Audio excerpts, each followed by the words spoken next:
മലയാള സാഹിത്യത്തിലെ ഏറ്റവും സമകാലികനും വ്യത്യസ്ത ശൈലി കൊണ്ടും ഭാവുകത്വം കൊണ്ടും ശ്രദ്ധേയനുമായ എസ് ഹരീഷാണ് സോൾസേസിലെ ഇന്നത്തെ അതിഥി. കേരള സാഹിത്യ അക്കാദമി, JCV, വയലാർ അവാർഡുകൾ കരസ്ഥമാക്കിയ എസ് ഹരീഷ് തിരക്കഥാകൃത്ത് എന്ന നിലയിലും ഏറെ ശ്രദ്ധേയനാണ്. ശ്രീ ഹരീഷിനെ ഏറെ സന്തോഷത്തോടെ സോൾസേസിലേക്ക് സ്വാഗതം ചെയ്യുന്നു.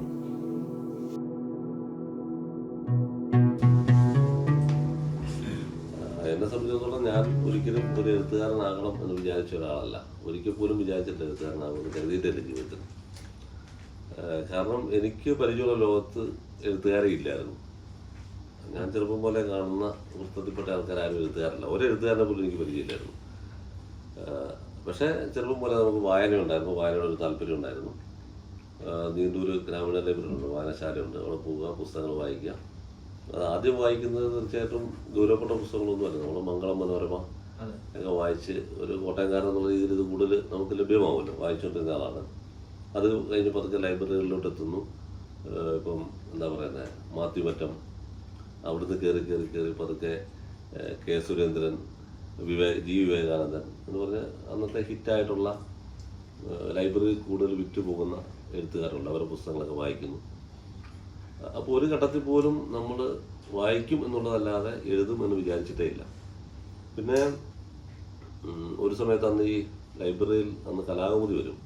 കലാകൗമുദിയിൽ സാഹിത്യവാരപരമുണ്ടല്ലോ കൃഷ്ണൻ നായരുടെ. അതിങ്ങനെ വായിക്കും. അത് രസം എന്ന് പറഞ്ഞാൽ അത് വായിക്കുന്നതിൻ്റെ രസത്തിന് വേണ്ടിയാണ് വായിക്കുന്നുണ്ട്.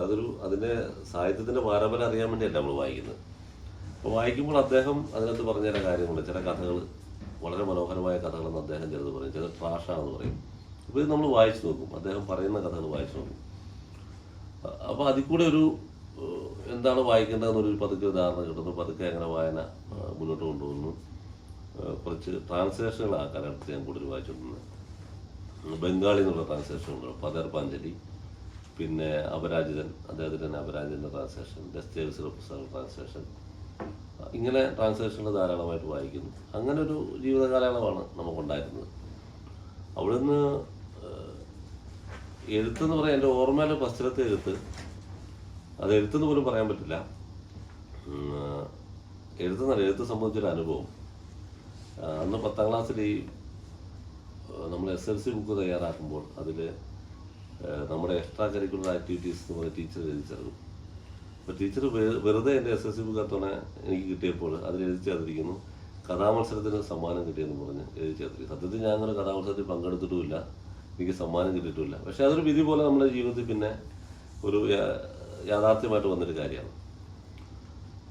പിന്നെ അത് കഴിഞ്ഞ് ഡിഗ്രി PG എല്ലാം കഴിഞ്ഞു ജേർണലിസം പഠിക്കാൻ പോകുന്നു. കുറച്ചാലും ജേർണലിസം പഠിക്കുന്നു. ഈ ജേർണലിസം പഠിക്കുന്ന സമയത്ത് ഒരു ദിവസം വളരെ യാദൃശ്യമായിട്ട് മാതൃഭൂമി വായിച്ചപ്പോൾ ഇപ്പോൾ വിഷുപ്പതിപ്പ് കഥാമത്സരത്തിൻ്റെ പരസ്യങ്ങളാണ്. അപ്പോൾ അതുവരെ എഴുത്തുകാരനാകണമെന്നോ ഒരു ചിന്ത എനിക്കില്ലായിരുന്നു. കഥകൾ ആലോചിച്ചിട്ട് പോലുമില്ല, ഒരു കഥ പോലും ജീവിതത്തിൽ ഞാൻ ആലോചിച്ചിട്ട് പോലുമില്ല, വായന ഉണ്ടെന്നുള്ളതല്ലാതെ. അപ്പോൾ പെട്ടെന്ന് അന്നേരം ഒന്നും ചെയ്യാനില്ലാത്ത സമയമാണ്, ജീവിതത്തിൽ വളരെ ബുദ്ധിമുട്ട് അനുഭവിക്കുന്ന സമയമാണ്, സാമ്പത്തിക പ്രശ്നമുള്ള സമയമാണ്, ഇനി എങ്ങോട്ട് പോകുമെന്നറിയാമല്ലാതെ നിൽക്കുന്ന ഒരു സമയമാണ്. ആ സമയത്ത് ഞാൻ വെറുതെ ഇവിടെ കോട്ടയത്ത് പബ്ലിക് ലൈബ്രറി വലിയൊരു ലൈബ്രറിയാണ്, അവിടുത്തെ റെഫറൻസ് സെക്ഷനിൽ ഒരു ദിവസം രാവിലെ പോയിരുന്നിട്ട് മിക്കവാറും ഞാനവിടെ പോകും. കാരണം പകരം നമുക്ക് പ്രത്യേകിച്ച് പരിപാടി ഒന്നുമില്ല, വൈകുന്നേരം ക്ലാസ് ഉള്ളൂ. സായാഹ്ന കോഴ്സാണ് ഇതിൻ്റെ ജേർണലിസ്റ്റിൻ്റെ. അവിടെ പോയിരിക്കുന്നു. അവിടെ പോയിരുന്ന കഥ എഴുതി ഉണ്ടാക്കുന്നു. കൃത്രിമമായിട്ട് ഉണ്ടാക്കിയൊരു കഥയാണ്. കാരണം നമ്മൾ വലിയ പ്രചോദനം ഉണ്ടാക്കിയതോ ജീവിതാനുഭവത്തിന് വെളിച്ചത്തിൽ ഉണ്ടാക്കിയതോ ഒന്നുമല്ല. വെറുതെ ഇതിനൊരു കഥ അയച്ചേക്കാം എന്ന് പറഞ്ഞൊരു കഥ എഴുതി ഉണ്ടാക്കുന്നു. അത് അയക്കുന്നതിന് മുമ്പ് ഒരു ഭാഷാഭൂഷണി ആ സമയത്ത് ഒരു സാഹിത്യ ക്യാമ്പ് നടത്തിയായിരുന്നു. അപ്പോൾ ഈ പറഞ്ഞ പോലെ തന്നെ ഞാൻ അതിനകത്ത് യാദൃശ്യമായിട്ട് ആ ഒരു സാഹിത്യ ക്യാമ്പിലാണ് പങ്കെടുക്കുന്നു. അപ്പോൾ അവിടെ ഈ കഥ പുലത്തിലാണ് ക്യാമ്പ് ഡയറക്ടർ, പുലത്തിൽ കുഞ്ഞത്തുള്ള. അപ്പോൾ അവിടെ എനിക്കിത് വായിക്കാൻ ധൈര്യമില്ല, കഥ വായിക്കാൻ ധൈര്യമില്ല, ഞാൻ പുലത്തിലല്ലേ ഫ്രണ്ടിൽ ഇരിക്കുന്നത്. അപ്പോൾ ഒരു KV സുധാകരൻ ഒരാളുണ്ടായിരുന്നു, KV സുധാകരൻ. പിന്നെ കഥാകൃത്തും കവിയൊക്കെ ആയിട്ട് അറിയപ്പെട്ട KV സുധാകരൻ. അദ്ദേഹം മരിച്ചുപോയി. ബ്രണ്ണൻ കോളേജിലെ അധ്യാപനമൊക്കെ അതൊരു വാഹനാപകടത്തിൽ മരിച്ചുപോയാണ് KV സുധാകരൻ.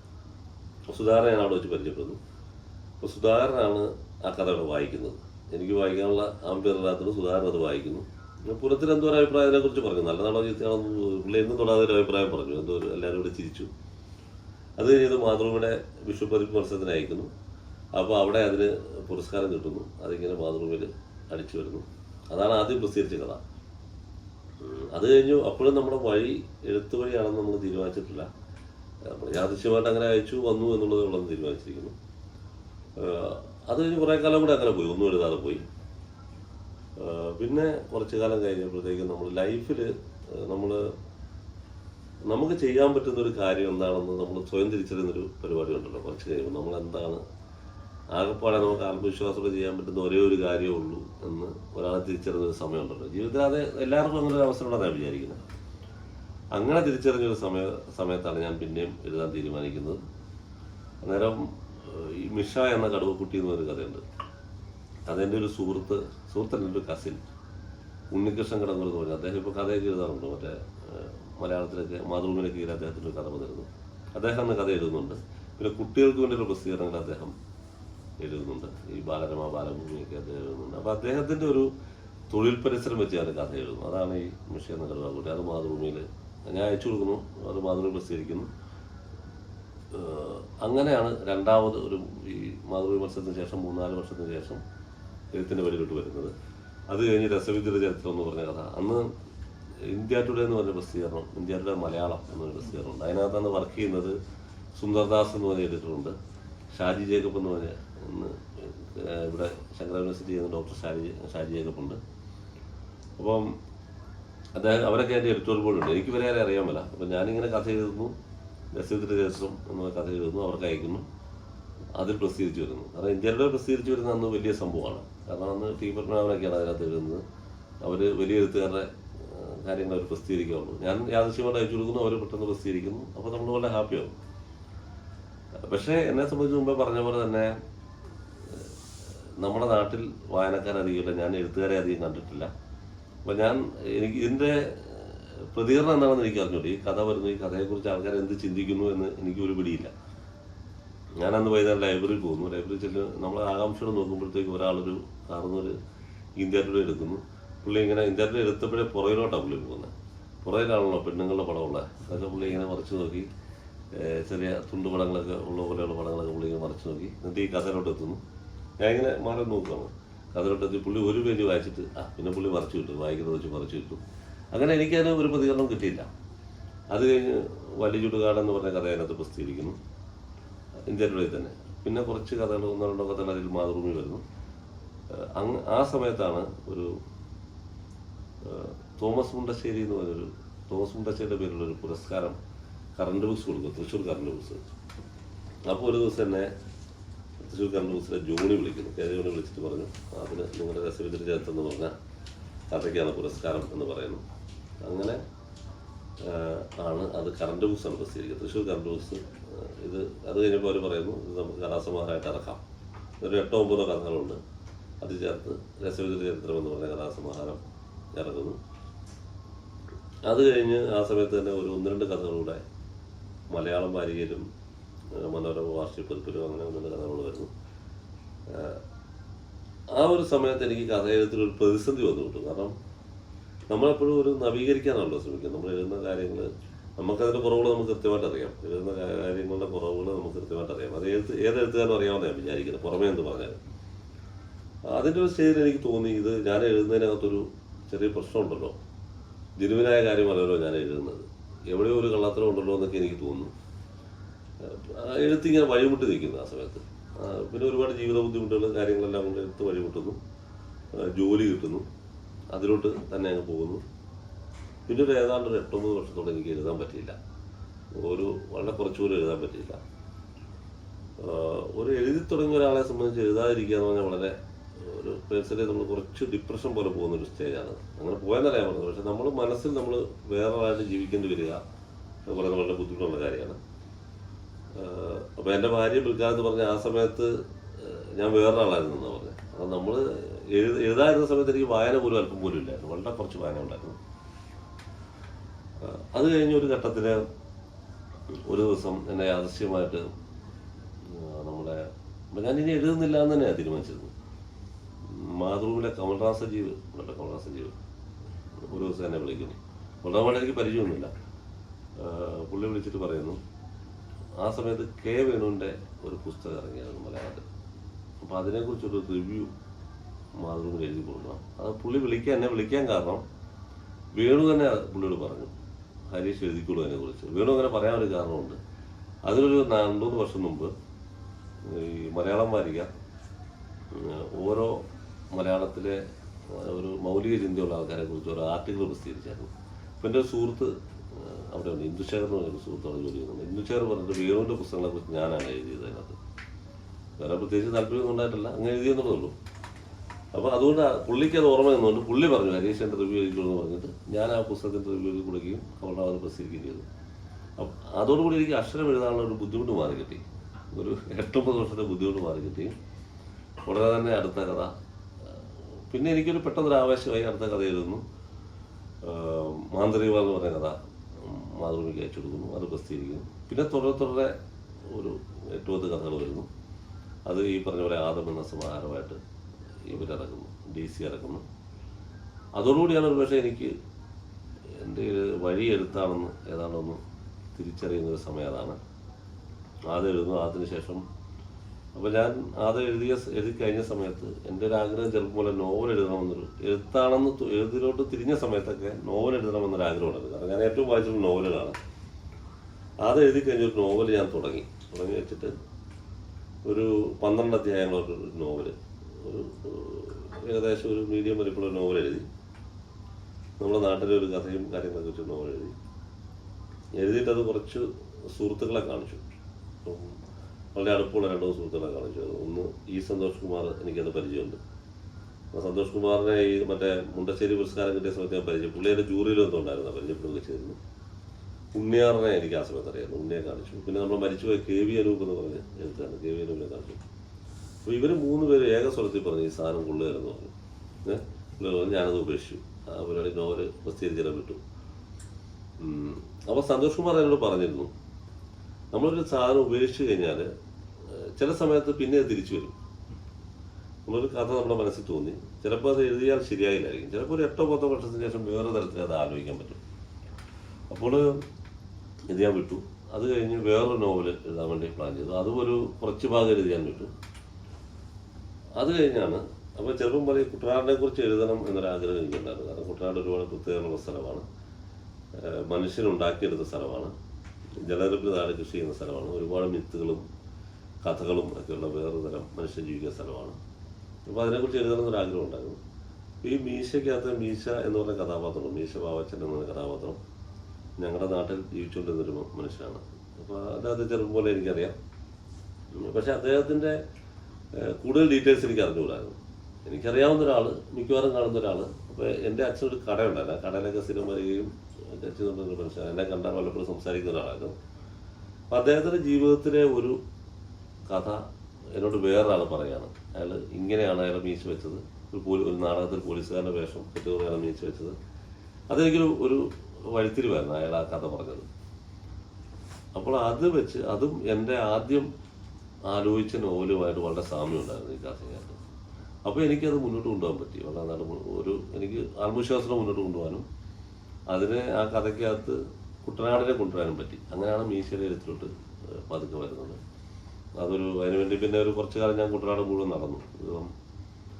കുട്ടനാടിൻ്റെ ഏതാണ്ട് അപ്പർ കുട്ടനാടും അല്ലാത്ത കുട്ടനാടും എല്ലാം ഒരു നടക്കുകയും പഴയ ആൾക്കാരോട് സംസാരിക്കുകയും പ്രായം ചെന്നവരോട് സംസാരിക്കുകയും അങ്ങനെ ഒരു അതാ എഴുത്തിൻ്റെ കൂടെ തന്നെ നടന്ന കാര്യമല്ല. നമ്മളൊരു അതിനുവേണ്ടി റിസർച്ച് ചെയ്യുന്നു, എഴുതുന്നു എന്ന തരത്തിലല്ല. എഴുത്ത് തുടങ്ങുന്നു, എഴുത്തോടൊപ്പം തന്നെ നമ്മൾ ഓരോ സ്ഥലങ്ങളിൽ പോകുന്നു, സഞ്ചരിക്കുന്നു, ആൾക്കാരെ കാണുന്നു. എനിക്ക് തോന്നുന്ന ഒരു നോവൽ എന്ന് പറഞ്ഞാൽ നമ്മളെ കൂടെ മാറ്റുന്നുണ്ട്. കഥ പോലെയല്ല. കഥ എന്ന് പറഞ്ഞാൽ നമ്മൾ എഴുതാൻ ഒരു മാസമൊക്കെ ചിലപ്പോൾ എടുക്കുമായിരിക്കും, ചിലപ്പോൾ പെട്ടെന്ന് എഴുതുമായിരിക്കും.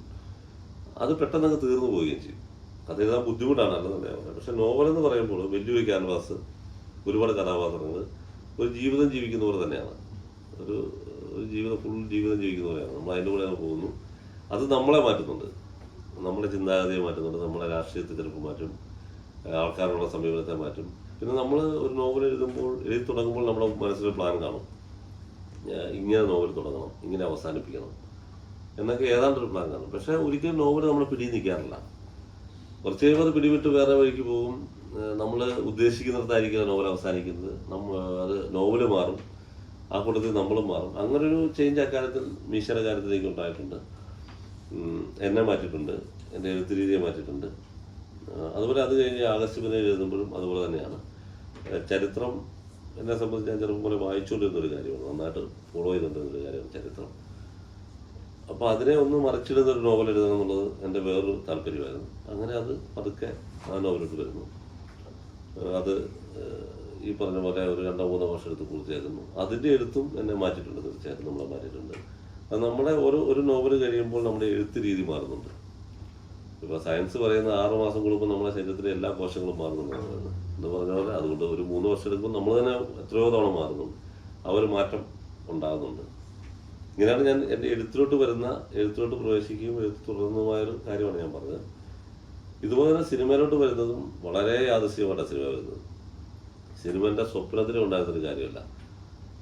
ഒരിക്കലും സിനിമാക്കാർ അതൊന്നും വിചാരിച്ചിട്ടില്ല. ഞാൻ നല്ല സിനിമാ കാഴ്ചക്കാരൻ പോലും ഇല്ലായിരുന്നു. കാരണം മറ്റുള്ളവർ കണ്ടാത്ത സിനിമ ഞാൻ കണ്ടിട്ടില്ല. എൻ്റെ സുഹൃത്തുക്കൾ കണ്ടിട്ടുള്ളതിൻ്റെ ഒരു 4-1 പടം പോലും ഞാൻ കണ്ടിട്ടില്ല. തിയേറ്ററിൽ പോയി സിനിമ കാണുന്നത് വളരെ കുറവായിരുന്ന ഒരാളായിരുന്നു ഞാൻ. കണ്ടിട്ടുണ്ടില്ലെന്നല്ല പറയുന്നത്, വളരെ കുറവായിട്ടേ കണ്ടുള്ളൂ. തിരക്കഥ ഞാൻ വായിച്ചിട്ടേ ഇല്ലെന്ന് തന്നെ പറയാം, വായിച്ചിട്ടേ ഇല്ല. അപ്പോൾ പത്മനാഭൻ്റെ തിരക്കഥയൊക്കെ മറ്റേ ലൈബ്രറിയിൽ നിന്ന് കിട്ടും. എനിക്കൊരു താല്പര്യം തോന്നിട്ടില്ല വായിക്കാൻ. ചിലപ്പോഴൊക്കെ സിനിമ കാണുമത്രേ ഉള്ളൂ.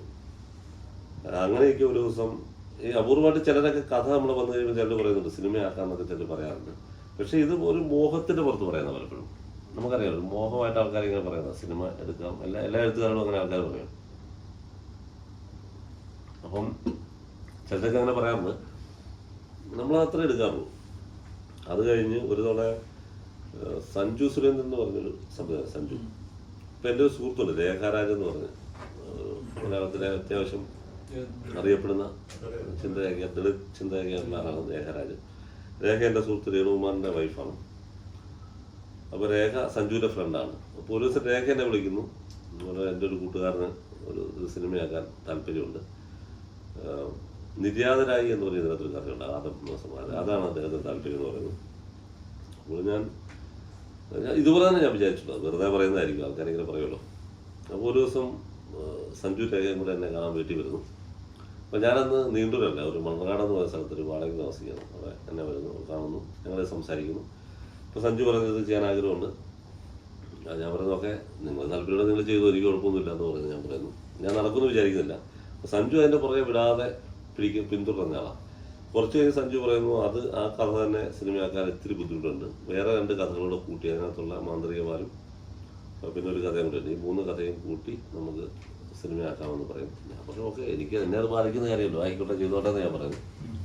അപ്പം സഞ്ജുവിനാണ് എൻ്റെ സ്ക്രിപ്റ്റിൻ്റെ ഏതാണ് ഒരു രൂപരേഖ തയ്യാറാക്കിയത്. അപ്പോൾ കുറച്ച് ദിവസം ഞാൻ അതിനകത്ത് ഇരുന്നു എൻ്റെ ഡയലോഗ് എഴുതാനും. കാരണം കോട്ടയം ഭാഷയിലുള്ള ഡയലോഗ് എഴുതാനൊക്കെ സഞ്ജുവിന് വലിയ വൈദഗ്ധ്യം ഇല്ലാത്തതുകൊണ്ട് ഞാൻ ആ കൂടെ ഇരിക്കുന്നു. അതിനകത്ത് എൻ്റെ പങ്ക് വളരെ കുറവാണ് സ്ക്രിപ്റ്റ് എഴുത്തിൽ. പക്ഷേ സ്ക്രിപ്റ്റിൽ എൻ്റെ പേരൂടെ ഉണ്ട് അതിനകത്ത്. അത് പിന്നെ സിനിമയായിട്ട് വരുന്നു. അതിന് സംസ്ഥാന അവാർഡ്, 4 സംസ്ഥാന അവാർഡ്, സ്ക്രിപ്റ്റിന് ഉൾപ്പെടെയുള്ള അവാർഡ് കിട്ടി. വെറുതെ ഇരുന്നിട്ട് എനിക്കൊരു അവാർഡ് കിട്ടി, സംസ്ഥാന അവാർഡ് കിട്ടി. അങ്ങനെ അത് ഏത് എന്ന് പറഞ്ഞ സിനിമ കിട്ടി. അതിന് പിന്നെ സിനിമാറ്റോഗ്രാഫിക്കുള്ള അവാർഡ് ഉണ്ടായിരുന്നു, മികച്ച 2ാമത്തെ സിനിമയോ അങ്ങനെ എഡിറ്റിംഗ് അല്ല സൗണ്ടിനോ, അങ്ങനെ 4 അവാർഡുകൾ അതിനുണ്ടായിരുന്നു. AFFK മത്സരഭാഗത്തുണ്ടായിരുന്നു. അത് കഴിഞ്ഞ് അപ്പോഴും ഞാൻ ഈ കൊമേഴ്സ്യൽ സിനിമ എന്ന് പറയുന്ന മുഖ്യധാര സിനിമയുടെ ലോകത്ത് വരുമെന്ന് വിചാരിച്ചില്ല. അപ്പോൾ ഈ മാവോയിസ്റ്റ് എന്ന് പറഞ്ഞ കഥ പ്രസിദ്ധീകരിക്കുന്നു. കഥ പ്രസിദ്ധീകരിച്ച് എൻ്റെ സുഹൃത്ത് ഒരു ജയകുമാറുണ്ട്, അദ്ദേഹം കുറേ നാൾ ഇത് സിനിമയാക്കാൻ തന്നെ പറഞ്ഞു. പുള്ളി അതുമായിട്ട് ഇങ്ങനെ ചുറ്റിത്തിരിയും നടക്കാതിരിക്കുകയൊക്കെ ചെയ്തു. അപ്പോൾ ഞാനും അത് സിനിമയൊന്നും പ്രതീക്ഷിച്ചില്ല. ഒരു ദിവസം യാദൃശ്യമായിട്ട് ലിജോ പുളിശ്ശേരി വിളിക്കുന്നു. അപ്പോൾ ലിജോയുടെ ഒരു സുഹൃത്ത് പറഞ്ഞിട്ട് ഇതിനെക്കുറിച്ച് കേട്ടിരുന്നു. അപ്പോൾ അതിനൊക്കെ കുറേ പേരോട് പറഞ്ഞിരുന്നു സിനിമയാക്കാന്ന്, കുറേ സംവിധായകരൊക്കെ പറഞ്ഞിരുന്നു. പക്ഷേ അതിനൊരുപാട് പ്രായോഗിക ബുദ്ധിമുട്ടുണ്ട് സിനിമയാക്കാൻ. ഒന്ന് മൃഗമാണ് നായകൻ, അത് വെച്ച് സിനിമ എടുക്കാൻ വളരെ ബുദ്ധിമുട്ടാണ്, സാധാരണ ആരും തയ്യാറായില്ല. അപ്പോൾ അദ്ദേഹം ലിജോ വിളിക്കുന്നു, നമുക്ക് അതിനെക്കുറിച്ച് സംസാരിക്കാമെന്ന് പറയുന്നു. ഒരു ദിവസം ഞാൻ ലിജോയെ കാണാൻ, അപ്പോൾ ലിജോ അന്നേരം ഡബിൾ ബാറിലെല്ലാം കഴിഞ്ഞ് ഏതാണ്ട് ഒരു പരിപാടിയിരിക്കുന്ന സമയത്ത് ഡബിൾ ബാറിലൊക്കെ. അതിന് മുമ്പ് ആമേൻ എനിക്ക് ഭയങ്കര ഇഷ്ടമാണ്. ആമേൻ ഞാൻ ഭയങ്കര ഇഷ്ടപ്പെട്ട ഒരു പടമാണ്, മലയാളത്തിലെ ഒരു നല്ല പടങ്ങളുണ്ട് ഒന്നായിട്ട് ഞാൻ കാണുന്നത്. അപ്പോൾ ലിജോ വിളിക്കുമ്പോൾ നമ്മൾ ആമേൻ കണ്ട ഒരു കൗതുകമുണ്ടല്ലോ. അപ്പോൾ ലിജോയും ഞാനോട്ട് കാണുന്നു, ഞങ്ങൾ സംസാരിക്കുന്നു. അങ്ങനെ ഞങ്ങൾ രണ്ടു തവണ. അപ്പോൾ ലിജോയ്ക്ക് അന്നൊരു നമ്മുടെ മുരിങ്ങൂർ എന്ന് പറഞ്ഞ സ്ഥലമുണ്ട്. മുരിങ്ങൂർ ക്ലേ ഹൗസ് എന്ന് പറയുന്ന ഹോട്ടലുണ്ട്. അത് ലിജോയുടെ അന്നത്തെ ഒരു സങ്കേതമാണ്. അവിടെ നമ്മൾ പോകുന്നു. രണ്ടു തവണ അവിടെ വൈകുന്നേരം പോയി ലിജോയുടെ കൂടെ ഇരിക്കുന്നു, ഇതിനെക്കുറിച്ച് സംസാരിക്കുന്നു. അപ്പോൾ ലിജോ പറയുന്നു അങ്ങനെ ഹരീഷ് തന്നെ എഴുതാൻ പറയുന്നു. അങ്ങനെ ഞാനും ജയകുമാറുടെ സുഹൃത്ത് ജയകുമാറുടെ അതിന് വേണ്ടി എഴുതുന്നു. ഒരു മുറി തന്നെ എടുത്തവർ തരുന്നു, ഞങ്ങൾ ഒന്നിച്ചെഴുതുന്നു, എൻ്റെ സ്ക്രിപ്റ്റ് പൂർത്തിയാക്കുന്നു. പക്ഷേ ആ സ്ക്രിപ്റ്റ് പൂർത്തിയാക്കി കഴിഞ്ഞും വേറെ 2 പടം ലിജോ ചെയ്തു. അങ്കമാലിയുടെ റേസും ആമേനും ചെയ്ത് കഴിഞ്ഞാണ്, ആമയല്ല ഈമായവും, അങ്കമാലിയുടെ റേസും ഈമായവും ചെയ്ത് കഴിഞ്ഞാണ് ഇത്. അതിന് മുമ്പേ ഇത് പൂർത്തിയായതാണ്. ജല്ലിക്കെട്ട് തിരിയുന്നത്, ജല്ലിക്കെട്ട് ചെയ്യുന്നു. ജല്ലിക്കെട്ട് ഇങ്ങനെ യാഥാർത്ഥ്യമാവുമെന്ന് ഞാൻ വിചാരിച്ചൊരു സിനിമയല്ല. അത് കഴിഞ്ഞാണ് പിന്നെ ചുരുളി എന്ന് പറഞ്ഞ സിനിമ വരുന്നത്. അപ്പം അത് കഴിഞ്ഞപ്പോൾ ഞാൻ ലിജോയും വളരെ സുഹൃത്തുക്കളായി ഞങ്ങൾ മിക്കവാറും ഒക്കെ കാണും. ഞങ്ങൾ ലിജോയ്ക്ക് എറണാകുളത്തൊരു ഫ്ലാറ്റുണ്ട്, അവിടെ പോയി സംസാരിക്കും, വൈകുന്നേരം സംസാരിക്കും. ചില ദിവസം ഞങ്ങൾ താമസിക്കും. ഞങ്ങൾക്ക് ഒരു നല്ല സൗഹൃദം ഉണ്ടായിരുന്നു സമയത്ത്. ആ സമയത്ത് ഞങ്ങൾ ലിജോ ഒരുപാട് ഐഡിയകൾ പറയും, ഞാൻ ഒരുപാട് ഐഡിയകൾ പറയും. ഇങ്ങനെയൊക്കെ ഞങ്ങളുടെ സംസാരം മുന്നോട്ട് പോകുന്നു. ചിലത് ഒട്ടും പ്രായമല്ലാത്ത ഐഡിയകളൊക്കെ ഞങ്ങൾ പറയും. അങ്ങനെയൊക്കെ ഇരിക്കെ ഒരു ദിവസം കോവിഡിൻ്റെ സമയത്ത് ഞാനിങ്ങനെ, അപ്പോൾ ബിനോയ് തോമസിൻ്റെ കളികവിനാറിലെ കുറ്റവാളികൾ എന്ന് പറഞ്ഞ കഥ ബിനോയ് എനിക്ക് പ്രസിദ്ധീകരിക്കുന്നതിന് മുമ്പ് വായിക്കാൻ അയച്ചിരുന്നു. നമ്മൾ വായിച്ചു നോക്കാൻ അയച്ചിരുന്നു. അപ്പോൾ ഞാനിങ്ങനെ നല്ല കഥകളൊക്കെ കിട്ടിയാൽ ഞാൻ ഇടയ്ക്ക് ലിജോയ്ക്ക് അയച്ചു കൊടുക്കും വായിക്കാൻ വേണ്ടി. സിനിമയാക്കാൻ വേണ്ടിയല്ല, ചുമ്മാ അങ്ങനെ ചില സൗഹൃദത്തിന് പുറത്ത് ഒന്ന് വായിച്ചു നോക്കി, രസമുണ്ടല്ലോ എന്നൊക്കെ പറഞ്ഞ് നമ്മൾ ചില സുഹൃത്തുക്കൾക്ക് അയച്ചു കൊടുക്കില്ല. അങ്ങനെ അയച്ചു കൊടുക്കുന്നു. മൂപ്പരത് വായിക്കുന്നു. പുള്ളി വായിച്ചിട്ട് പിന്നെ ഞാൻ കാണുമ്പോൾ പുള്ളി ഭയങ്കര എക്സൈറ്റഡ് ആയിട്ടിരിക്കും, അത് നമുക്ക് സിനിമയാക്കാമെന്ന് പറഞ്ഞ്. എന്നിട്ട് അത് പെട്ടെന്ന് തന്നെ ഞങ്ങൾ സ്വിഫ്റ്റാക്കി. ആ കഥ പ്രസിദ്ധീകരിച്ച് വരുന്നതിന് മുമ്പ് തന്നെ സിനിമ ഷൂട്ട് തുടങ്ങിയെന്ന് എനിക്ക് തോന്നുന്നു. സിനിമ ഷൂട്ടിങ് ആരംഭിക്കുന്നു, പെട്ടെന്ന് തന്നെ നീക്കുന്നു. അത് അല്ല, ആ സമയത്ത് കോവിഡ് തുടങ്ങിയിട്ടില്ലെന്ന് എനിക്ക് തോന്നുന്നു. കോവിഡ് തുടങ്ങിയിട്ടില്ല, ആ സമയത്ത് തുടങ്ങിയിട്ടില്ല. പിന്നെയാണ് കോവിഡ് വരുന്നത്. ഷൂട്ട് ചെയ്യുന്നു. അത് ഏതാണ്ട് 1 വർഷത്തിന് ശേഷം വരുന്നു. പിന്നെ നൻപകലിലോട്ട് വരുന്നത് ഈ പറഞ്ഞ പോലെ അത് യാദൃശ്യമായിട്ടല്ല, ലിജോയുടെ ഒരു കഥയാണത്. ലിജോയുടെ മനസ്സിൽ വന്നൊരു ഐഡിയയാണ്. പുള്ളി ഒരു ദിവസം പറയുന്നു നമുക്ക് ചെയ്യാമെന്ന് പറഞ്ഞൊരു ഐഡിയ പറയുന്നു. അത് ഈ പറഞ്ഞ പോലെ സ്ക്രിപ്റ്റ് ആക്കുന്നതിന് മുമ്പ് തന്നെ ഒരു ദിവസം മമ്മൂക്ക പോയി ഇത് കഥ പറഞ്ഞ് കേൾപ്പിക്കുന്നു ഞങ്ങൾ. അപ്പോൾ അതിനു മുമ്പ് ഞങ്ങൾ മമ്മൂക്കയുടെ അടുത്ത് പോയി വേറൊരു കഥ പറഞ്ഞിട്ടുണ്ട്. അപ്പം അതും അദ്ദേഹത്തിന് ഇഷ്ടപ്പെട്ടായിരുന്നു. പക്ഷേ ഞങ്ങളുടെ കുഴപ്പമൊന്നും നടന്നില്ല. ഞങ്ങൾ പിന്നെ അത് മുന്നോട്ട് കൊണ്ടുപോയില്ല. പക്ഷേ ഇത് ഞങ്ങൾ മുന്നോട്ട് കൊണ്ടുപോയി. നമുക്ക് എഴുതിക്കൊണ്ട് വരാൻ പറയുന്നു. ഞങ്ങൾ ഏതാണ്ട് എഴുതി തയ്യാറാക്കി ഒന്നുകൂടെ പോയി നമുക്ക് അടുത്ത് വായിച്ച് കേൾപ്പിക്കുന്നു. അപ്പോൾ അദ്ദേഹം പറയുന്നു അത് പുള്ളി പ്രൊഡ്യൂസ് ചെയ്യാം എന്ന് പുള്ളി പറയുന്നു. അത് കോവിഡ് സമയത്തായിരുന്നു. ശരിയാണ്, കോവിഡ് കഴിഞ്ഞു വരുന്ന സമയത്താണ്. അത് പെട്ടെന്ന് തന്നെ അതിൻ്റെ ഒരു പ്രൊഡക്ഷനോട്ട് നീങ്ങുന്നു. പളനിയിൽ അതിൻ്റെ ഷൂട്ടിങ്ങൊക്കെ ആരംഭിക്കുന്നു, പടം ചെയ്യുന്നു. ഇങ്ങനെയൊക്കെയാണ് സിനിമയിലോട്ടും ഉള്ളൊരു വരവ്. ഇത് രണ്ടും തികച്ചും യാദൃശ്യമാണ്. കാരണം നമ്മൾ വിചാരിച്ചൊരു കാര്യം ജീവിതത്തിൽ പലപ്പോഴും അങ്ങനെയാണല്ലോ സംഭവിക്കുന്നത്. നമ്മൾ സുഹൃത്തുക്കളെ കിട്ടുന്ന പോലും അങ്ങനെയല്ല. നമ്മൾ ആഗ്രഹിക്കുന്ന ആൾക്കാരല്ല നമുക്ക് കിട്ടുന്നത്. നമ്മൾ ആഗ്രഹിക്കാതെ തന്നെ നമ്മുടെ ലൈഫിലോട്ട് കാര്യങ്ങൾ കടന്നു വരുന്നു. പക്ഷെ നമ്മളൊരു വഴി അതായിരുന്നാണ് ഞാൻ വിചാരിക്കുന്നത്. നമ്മൾ ആദ്യം മുതലേ ഒരു വായനയുടെ വഴി ഉണ്ടായിരുന്നു, കലാസ്വാദനത്തിൻ്റെ ഒരു വഴി ഉണ്ടായിരുന്നു. അതുകൊണ്ട് തന്നെ നമ്മൾ എത്തിപ്പെടേണ്ട സ്ഥലം ഇത് തന്നെയാണെന്നാണ് എനിക്ക് തോന്നുന്നത്. അങ്ങനെ എത്തിപ്പെടാണ് ഇതിനകത്ത്.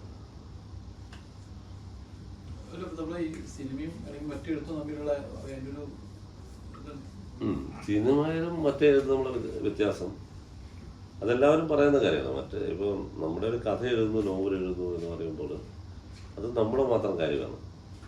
അതിനകത്ത് രാജാവ് നമ്മൾ തന്നെയാണ്. നമ്മുടെ ഇഷ്ടപ്രകാരം ഒരു കഥ എഴുതുന്നു.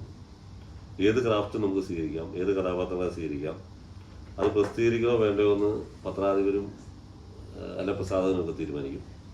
പക്ഷെ സിനിമ അങ്ങനെയല്ല. സിനിമയ്ക്കകത്ത് നമുക്ക് വേറെ ചില ഉത്തരവാദിത്തങ്ങളുണ്ട്. സിനിമ നമ്മളുടെ അല്ല. സിനിമ പ്രാഥമികമായിട്ടും സംവിധായകൻ്റെ കലയാണ്. സംവിധായകനാണ് സിനിമയിലെ ഏറ്റവും പ്രധാനപ്പെട്ട ആള്. അയാളാണ് സിനിമ മനസ്സിൽ കാണുന്നത്. അപ്പോൾ അതിനനുസരിച്ച് നമ്മൾ എഴുതേണ്ടി വരും. ഇപ്പം ഞാനിപ്പോൾ ജല്ലിക്കെട്ട് മാവോയിസ്റ്റ് ഞാൻ എഴുതിയതല്ല ലിജോ സിനിമയിൽ കാണുന്നത്. ലിജോ വേറൊരു കാര്യമാണ് കാണുന്നത്. ചുള്ളി വിനോയ് തോമസിൻ്റെ കഥയല്ല ലിജോ മനസ്സിൽ കാണുന്നത്. ഞാൻ നിര്യാതനായി എഴുതിയതല്ല സഞ്ജു സുരേന്ദ്രൻ കാണുന്നത്. അപ്പം അതിനനുസരിച്ച് നമ്മൾ തീർച്ചയായിട്ടും മാറ്റി എഴുതേണ്ടി വരും. അത് രണ്ടും രണ്ട് പ്രോസസ് തന്നെയാണ്. സ്ക്രിപ്റ്റും സിനിമയും രണ്ട് തന്നെയാണ്. സിനിമയെ സംബന്ധിച്ചിടത്തോളം മൂലധനം എന്ന് പറഞ്ഞ കാര്യമുണ്ട്. അത് വളരെ പ്രധാനമാണ്. അതിനനുസരിച്ച് പലപ്പോഴും നമ്മൾ എഴുതേണ്ടി വരും. അതിനനുസരിച്ച് എന്ന് പറഞ്ഞാൽ അതിനുവേണ്ടി വലിയ വിട്ടുവീഴ്ച ചെയ്യണമെന്ന അർത്ഥത്തിലല്ല ഞാൻ പറയുന്നത്. സിനിമ എന്ന് പറഞ്ഞാൽ ഇൻഡസ്ട്രി നിലനിൽക്കണമെങ്കിൽ മൂലധനം ഒരാവശ്യമാണ്. അതിന് നമ്മൾ കുറച്ചെങ്കിലും പ്രാധാന്യം നമ്മൾ കൊടുക്കേണ്ടി വരും. അത് സിനിമ അതുകൊണ്ട് തന്നെ വളരെ സ്വതന്ത്രമായ ഒരു കലാരൂപമല്ല. കഥ എഴുതുന്ന നോവൽ എഴുതുന്ന പോലെയല്ല. അതിൻ്റെ വ്യത്യാസം എൻ്റെ എഴുത്തിലുണ്ട്. പക്ഷെ ഞാൻ സിനിമ എഴുത്ത് എൻജോയ് ചെയ്യുന്നുണ്ട്. കാരണം സിനിമ എഴുത്തെന്ന് പറഞ്ഞാൽ നമ്മളിപ്പോൾ സ്ക്രിപ്റ്റിൽ നമ്മുടെ പേരെ വരുന്നുണ്ടായിരിക്കാം, പക്ഷെ ഒരാളുടെ അല്ല. നമ്മളിപ്പോൾ ഞാൻ ലിജോയും ആലോചിക്കുന്നു, ലിജോയുടെ എന്തുമാത്രം ഐഡിയ സ്ക്രിപ്റ്റിലോട്ട് വരുന്നുണ്ട്. ഒരു എഡിറ്റർ ഉണ്ടല്ലോ, എഡിറ്ററുടെ എന്തുമാത്രം ഐഡിയ നമ്മുടെ സ്ക്രിപ്റ്റിൽ വരുന്നുണ്ട്. ഇപ്പം ചിലപ്പം സിനിമയിലൊരു നടൻ, അയാളുടെ ഒരു അഭിപ്രായം പറയാം. ആ അഭിപ്രായം നമുക്ക് നന്നായിട്ട് തോന്നി നമ്മൾ സ്ക്രിപ്റ്റിൽ എടുക്കാതെ, നടൻ പറയുന്ന അഭിപ്രായം എടുക്കണം എന്നല്ല പറയുന്നത്. അത് നല്ലതാണെന്ന് തോന്നിയാൽ നമ്മൾ ചിലപ്പോൾ എടുക്കും. ചിലപ്പോൾ അസിസ്റ്റന്റ് ഡയറക്ടർ പറയുന്ന ഒരു കാര്യം വളരെ നല്ലതായിരിക്കും. സിനിമ ഒരു കൂട്ടായ വർക്കാണ്, അതിൻ്റെ ഒരു രസമുണ്ട് ചിലപ്പോൾ. കാരണം നമ്മൾ വിചാരിക്കാത്ത തരത്തിലൂടെ പോകും. നമ്മൾ തന്നെ ആലോചിച്ചാൽ കിട്ടാത്ത ചിലപ്പോൾ നല്ല സാധനം ചിലപ്പോൾ ഒരു കൂട്ടായ ചർച്ചയിരിക്കും കിട്ടും. അതാണ് സിനിമയുടെ ഒരു ഗുണം. അതാണ് ഗുണവശം. അതാണ് ഒരു പ്രശ്നം എന്ന് പറഞ്ഞാൽ നമ്മൾ പൂർണ്ണ സ്വതന്ത്രമായ കാര്യമല്ല, വ്യത്യാസമുണ്ട്. പിന്നെ നമ്മളൊരു കൂട്ടായ വർക്ക് എൻജോയ് ചെയ്യുന്നുണ്ടെങ്കിൽ തീർച്ചയായും സിനിമ ഈഗോ സിനിമ അല്ല. ഈഗോ നമ്മൾ സിനിമയിൽ എഴുത്തിൽ ഈഗോ വിചാരിക്കേണ്ട കാര്യമില്ലെന്നുള്ളതാണ് എൻ്റെ അഭിപ്രായം. കാരണം അതിൻ്റെ ആവശ്യമില്ലല്ലോ. എഴുത്തൊരു ജനാധിപത്യ പരിപാടിയാണെന്ന് ഞാൻ വിചാരിക്കുന്നത്. കാരണം ഞാൻ പറയുന്നത് വേറൊരാൾ കേൾക്കണം എന്നുള്ള ആഗ്രഹത്തോടെയല്ലേ ഞാൻ എഴുതുന്നത്. അല്ല, ചിലർ പറയുന്നുണ്ട് ആത്മസംതൃപ്തിക്ക് വേണ്ടി മാത്രം എഴുതുന്നതെന്ന് പറയുന്നത്. അങ്ങനെയാണെങ്കിൽ നമ്മളത് എഴുതിയിട്ട് അലമാരി വെച്ചാൽ മതിയല്ലോ, അല്ലെ പറഞ്ഞത് വെച്ചാൽ മതിയല്ലോ. കാരണം നമ്മൾ തീർച്ചയായിട്ടും മറ്റുള്ളവൻ വായിക്കാൻ വേണ്ടി നമ്മൾ എഴുതുന്നത് അതല്ലോ. നമ്മൾ എന്തുകൊണ്ടാണ് ഒരു കഥ എന്ന ഘടനയിൽ എഴുതുന്നത്, നോവൽ എന്ന ഘടനയിൽ എഴുതാൻ കാരണം ആ ഘടന നിലനിൽക്കുന്നതുകൊണ്ടും അത് ആൾക്കാർ വായിക്കുന്നതുകൊണ്ടും അല്ലേ. അല്ല നമ്മൾ എന്തെങ്കിലും കുത്തിക്കുറിച്ച് അവിടെ വെച്ചാൽ മതിയല്ലോ. അതുകൊണ്ട് അതാണ് എൻ്റെ വ്യത്യാസം.